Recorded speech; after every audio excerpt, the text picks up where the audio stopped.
dengan nama Allah yang Maha Murah, yang Maha Pengasih, akan kekal menjadi sebuah negara demokrasi yang merdeka dan yang berdaulat serta berdasarkan kepada kebebasan dan keadilan dan mengekalkan keamanan di antara segala bangsa. Tunku Abdul Rahman Putra Al-Haj, someone many of us call the father of independence of Malaysia. Tunku led Malaysia through the independence negotiations, bringing unity to its multi-ethnic society and creating a framework that defines Malaysia today. Without further ado, let's dive into who Tunku was and why his legacy still matters today. Tunku Abdul Rahman Putra Al-Haj was born on February 8, 1903 in Alustar, Kedah. He was the seventh son of Sultan Hamid Halim Shah, a member of the royal family, and received his education in Kedah, Penang and at Cambridge University in England. He worked in the Kedah Civil Service before his true calling in politics.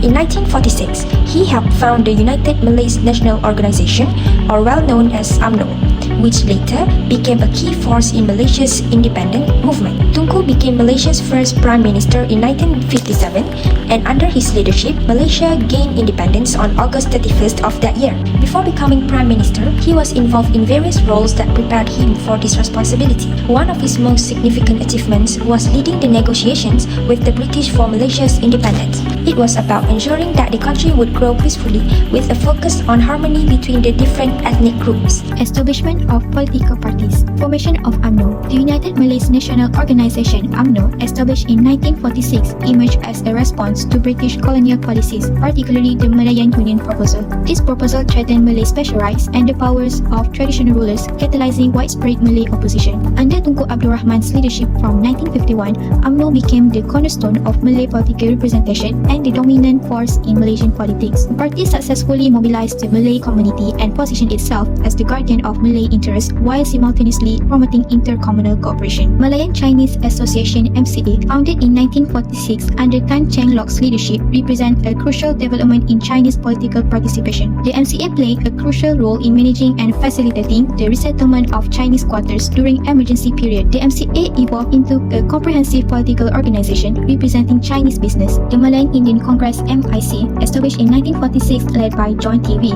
initially supporting India's independence movement before redirecting its focus to advocate for Malaysian Indian community interests. Both organizations played vital roles in ensuring their respective communities' voices were heard in the nation-building process. The Alliance Party. The most significant political development of this era was the formation of the Alliance Party in 1952. This coalition, comprising UMNO, MCA and MIC, represent a unique political experiment in managing ethnic relations through power-sharing arrangements. Under Tunku Abdul Rahman's leadership, the alliance successfully demonstrated that different ethnic groups could work together for the common good of the nation. Their victory in the 1955 federal election, securing 51 out of 52 seats, validate this approach and establish a template for coalition politics in Malaysia. Establishment of the Pan-Malayan Islamic Party, PAS, in 1951 introduced a new dimension to Malaysian politics by emphasizing Islamic governance and Malay rights. Initially formed by Islamic scholars and nationalists, PAS provided an alternative vision for Malaysia's future, one more deeply rooted in Islamic principles. Following independence in 1957, Malaysia prioritized creating an electoral system that could manage its multicultural population. Establishment of the Election Commission in 1957. This independent body was tasked with conducting free and fair elections,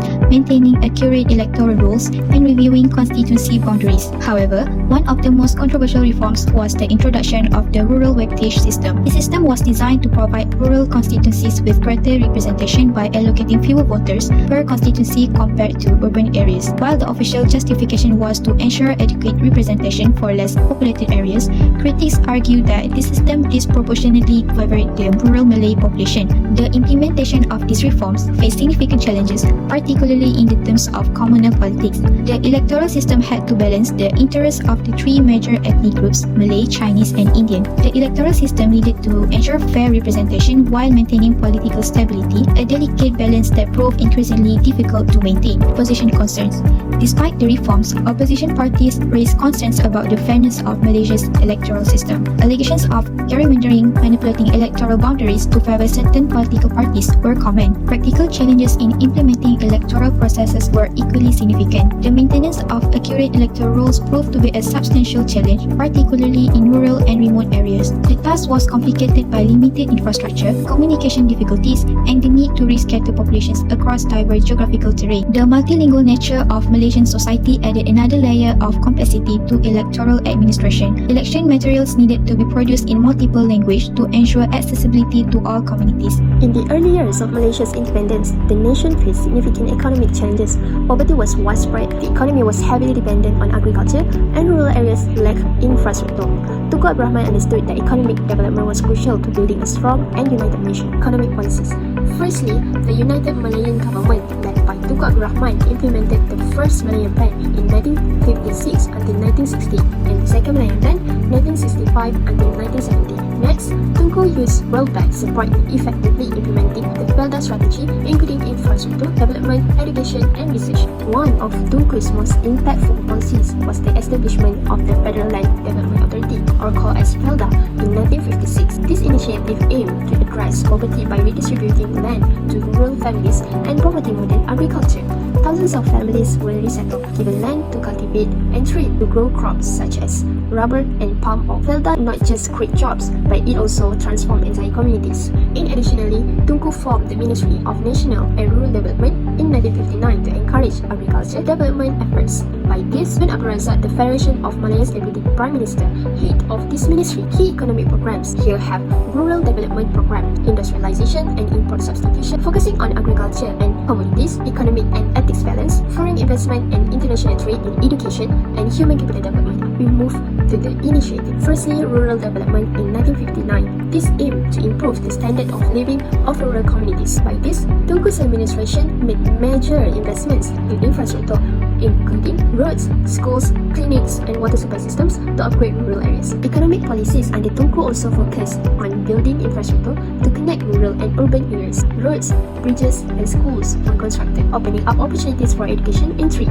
These projects not only supported economic growth but also improved the quality of life for citizens across the country. Tunku Abdul Rahman recognized that economic growth depended on human capital. Under his leadership, vocational training programs were introduced to equip Malaysians with the skills needed for a modern workforce. This focus on education laid the groundwork for Malaysia's transition from an agriculture-based economy to a more diversified. We moved to the first Malayan Plan in 1956 until 1960. This aimed to upgrade the economy by investing on infrastructure such as agriculture development, in education and healthcare, the construction of roads and water supply. Going to the second Malayan Plan in 1965 until 1970, this aimed to reduce the economic gaps between rural and urban areas.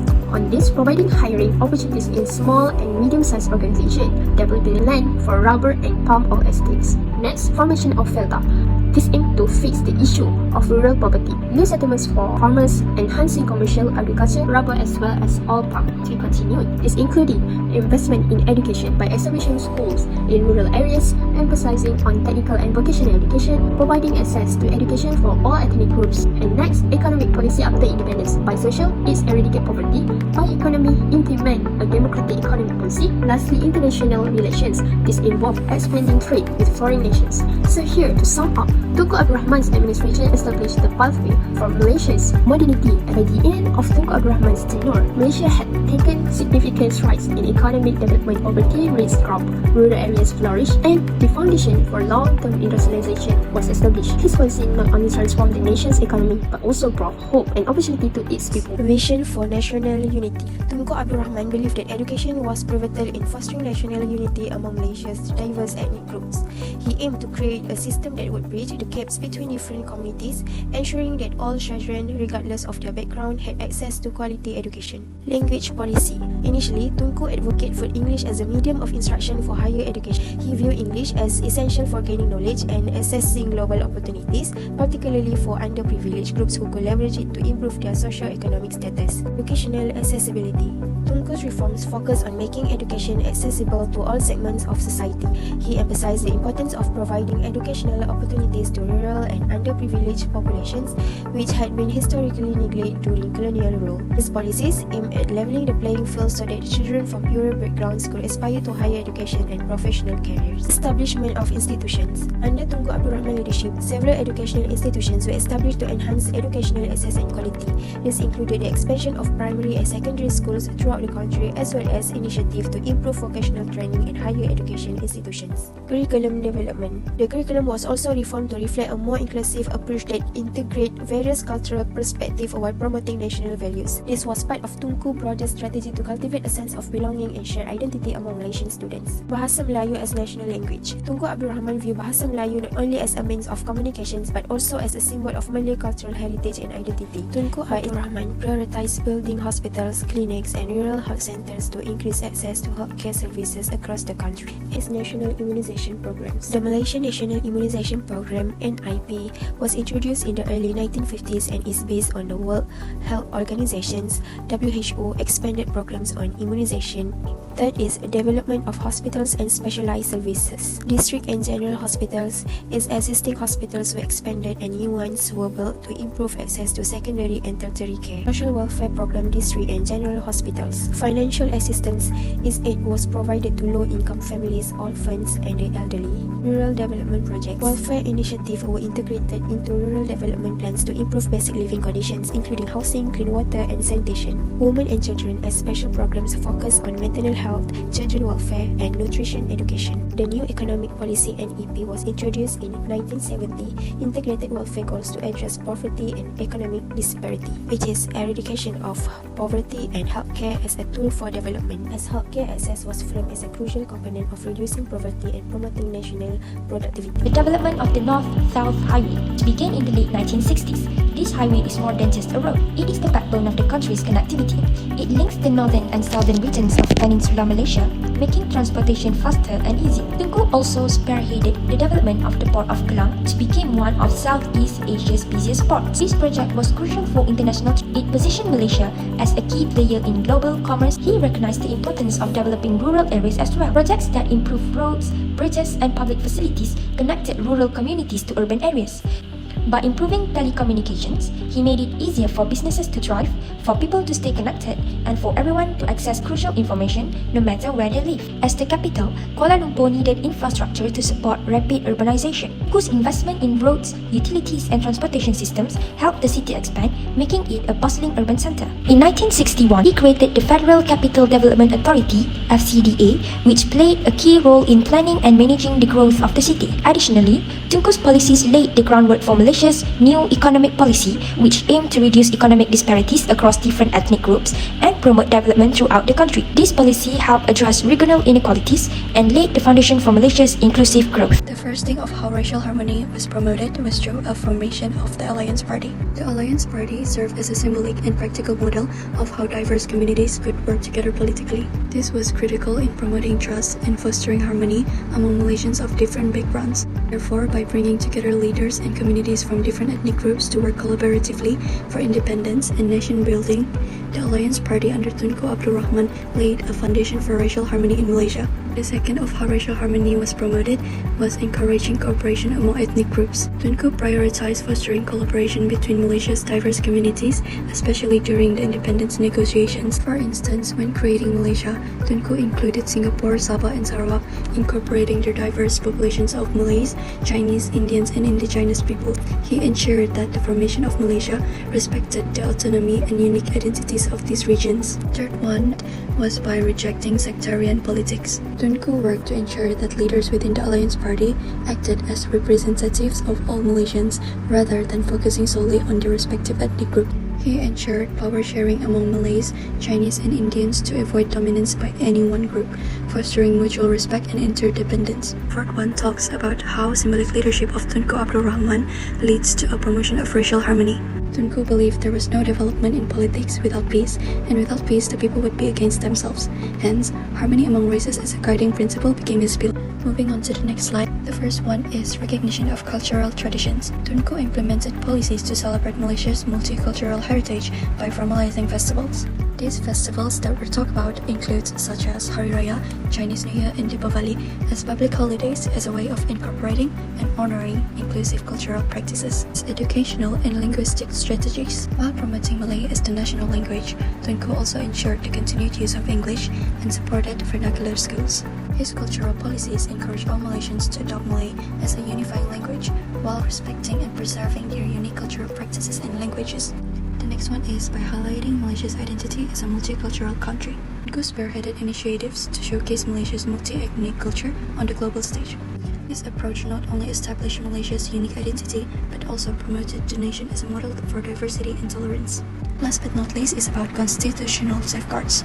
Provisions such as Article 153 of the Malaysian Constitution was introduced to protect the rights of Bumi Putra population and other ethnic groups. By ensuring fairness and respect for all communities, Tunku's policies strengthened the nation's multicultural identity. He worked to build consensus among Malaysia's diverse ethnic groups, Malays, Chinese, Indians, and others. Tunku's success in building consensus among Malaysia's various communities not only secured independence but also laid the foundation for a peaceful and cohesive society. Tunku Abdul Rahman's diplomatic leadership was instrumental in Malaysia's peaceful transition to independence. He approached challenges with pragmatism, preferring negotiation and dialogue over confrontation, which reflected his belief in resolving conflicts through mutual understanding and respect. Tunku Abdul Rahman used a calm and respectful approaches in negotiating with the British about Malaya's independence. Instead of arguing or fighting, he focused on working together. Lastly, Tunku Abdul Rahman was a visionary leader who dreamed of a Malaysia where people of all races live together in peace and harmony. He worked to create a multicultural and democratic nation, ensuring that each group had a voice in shaping that country's future. He was strongest supporter in racial harmony and promoting UMNO, FCA and MIC, which collaborative between diverse communities. Tunku Abdul Rahman is an average leader who prioritized diplomacy, performed ensuring Singapore's independence from Malaysia 1965, prevent wider confrontation. Next, Tunku Abdul Rahman emphasized freedom of religion and respect for other faiths, also in line with the concept of the unity of Malaysians. Tunku fought for the independence of Malaya peacefully from the British 1957 without any bloodshed. Lastly, often called as father of independence, relaxed but firm approach in conveying message as well as making all respected. Tunku Abdul Rahman's efforts to make Malaysia an independent nation remain one of the greatest gifts to its people, uniting citizens from all backgrounds. This achievement represents not just freedom, but also the hopes of a diverse and united nation, vital for Malaysia's leaders to preserve and build on Tunku's legacy, holding the values of sincerity, integrity, and unity.